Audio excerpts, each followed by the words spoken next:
Okay, students, now we are in the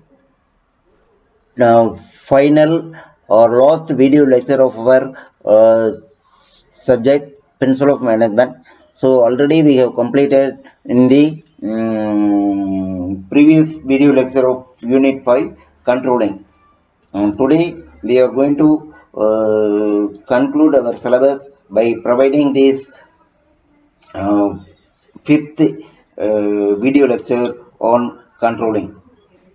So already we have discussed various what is control, what is importance of control, how various techniques are adopted for controlling, what is budgetary control, what is strategic control, and then what is the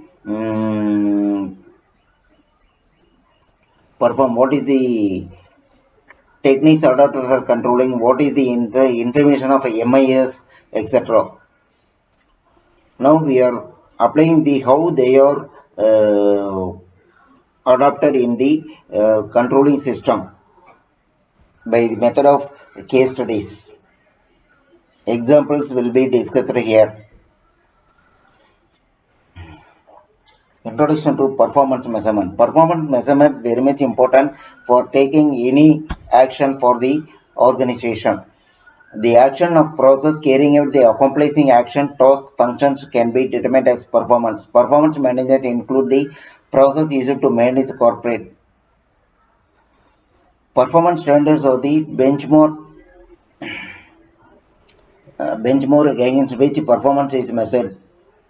So it is the continuous process of identifying, measuring and developing the performance of individuals and teams, aligning performance with the strategic goal of activities. So performance measurement from the ancient day, that is in olden days, also they are taking the performance measurement continuously. During the period of annual confidential report was also known as the employee surveys. So in the around 1970, whatever hours remote were incorporated in performance report were accommodating. Performance measurement versus performance appraisal. Performance appraisal are also called as the performance evaluation, all route used to measure the effectiveness of the individual purpose. Purpose of performance is that it serves strategic purpose, facilitate structured decision, enabling employees to learn about their performance. Performance measure process is plan, monitor, review and evaluate. Phase 1 plan. The planning phase is collaborative effort involving both manager and employees, during which they will be review the employees' job satisfaction. Phase 2 is for effective performance measurement system. Employee progress and performance must be continuously monitored. Providing feedback. The main purpose of constructive project is help people understand where they stand in relation to the expected and performance measured. Phase 3 is review, an opportunity to review, summarize and highlight the employee's performance over the course of review and period. 360-degree assessment process. So 360-degree PD also known as the multi-rater feedback in employee development feedback system. So advantages of performance measurement is grow sales, reduce cost,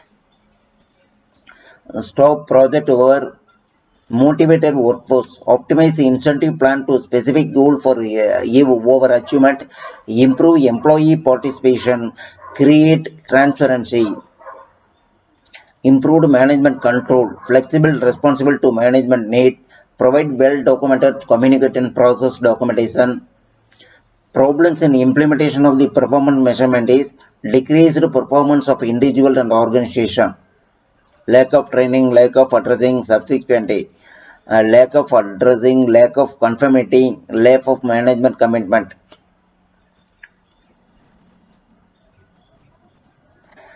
Degrading the communication, lack of management commitment, subjectivity, lack of reward, negative attitude development. So we can consider the M&M company as the case study of our performance measurement technique.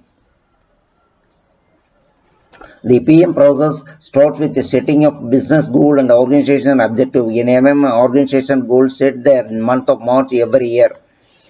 For departmentation, goal setting balanced scorecard approaches is adopted. It provides answers to the four basic questions such as how do customers see us?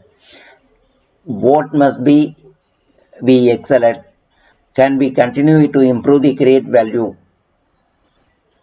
After setting the department goals, individual goal are set. Following a diagram shows the various steps in the process of individual goal setting. Step 1, communication workshop.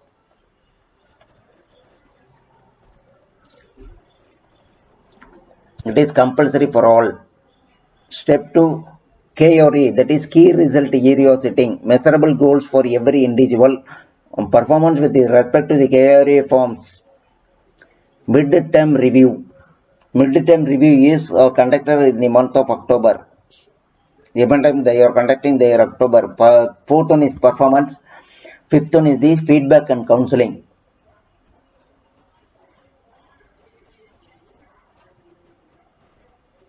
So management reporting system. So the last topic we are going to discuss is how the report management activities. So management activities is to be given by report to the from top level. Report should be submitted from the lower level people to the top level people. The term reporting conveys different meaning of different circumstances. In short term, it makes applying of fact and figures. A report means a report is used to means of upward communication. A report is prepared and submitted to the someone who needs the information for carrying out the activities. Legal requirements. Some reports are prepared to satisfying the legal requirement. Basic measure of performance. The performance of each employee is prepared. Principle of reporting: completeness, legitimacy, user of friendliness, reliability, relevance, consistency, timeliness, comparability. Importance of reporting. First one is it provides information to the management, help in selecting the best feasible alternative for the future, help in controlling. Qualities of good Google report. The report must have suitable title. The report should have simple and easily understandable. The principle of exception should be followed while reporting and presentation of the report. The report should be specific and prescribed format. The report may be in written, oral, graphic form. A report should be prepared useful only for the selective area. A report should be prepared. Type of reports.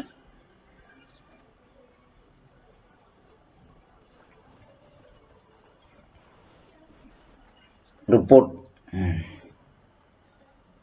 Types of report, that is oral report, written report, internal report, external report. Internal report meant for the different level of management. External report is prepared for meeting the requirement of the person. Enterprise report, control report, investigation report. So as the name identified, we can give the title routine report, special report, or prepared based on the requirement.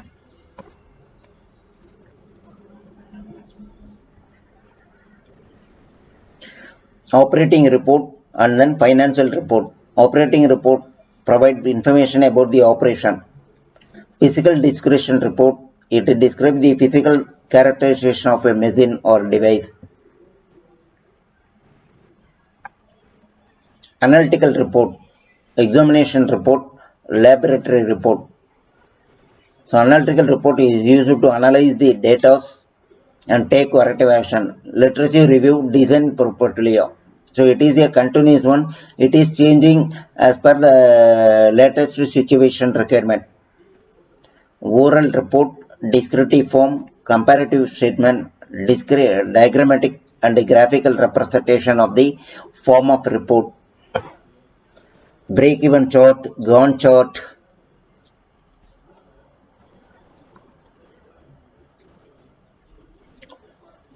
The reports are submitted at different level of management, top level management, middle level management, lower level management. So from lower to the top middle, report to the top level management. So it is giving the information about the working condition. Top level management, owner, board of director, middle level managers or managers, sales manager, etc. Lower level people are the people working in the operational level. So with this, we are concluding the our syllabus principle of management. If you have any doubt, you can raise your questions at any time.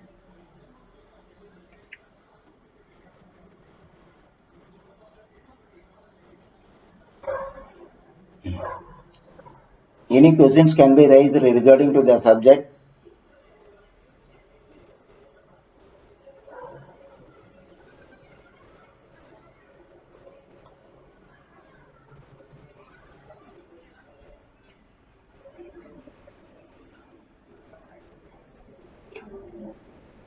Okay, thank you.